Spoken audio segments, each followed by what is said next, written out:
a1 is equal to minus 1 மற்றும் an is equal to an minus 1 divided by n plus 2 அப்படின்னு ஒரு condition கொடுத்துருக்காங்க. So என்னங்கிறது greater than 1 தான் இருக்கணும்னு சொல்லியிருக்காங்க. நீங்கள் a2, a3 என்னன்னு கண்டுபிடிக்க சொல்லியிருக்காங்க. ரைட்.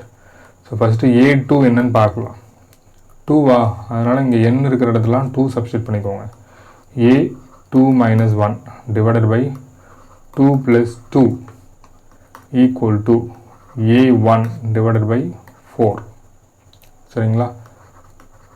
அடுத்தது a3. இங்கே a1ங்கிறது சம்லேயே கொடுத்துருக்காங்க -1ன்னு சொல்லிட்டு, அதனால் இதை சப்ஸ்டியூட் பண்ணி எழுதிக்கலாம். -1/4. ரைட்.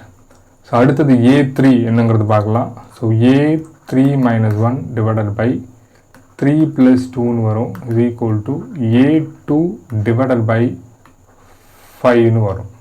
சரிங்களா? ஸோ நல்லா கவனித்து பார்த்தீங்கன்னா இங்கே a2க்கு மேலே இந்த வேல்யூவை நம்ம சப்ஸ்டியூட் பண்ணலாம். இந்த வேல்யூ வந்து நம்ம சப்ஸ்டியூட் பண்ணலாம். ஸோ a2வோட வேல்யூ வந்து -1/4. ஆல்ரெடி பகுதியில் வந்து 5 வேறு இருக்குது. அப்போது -1/20. சரிங்களா?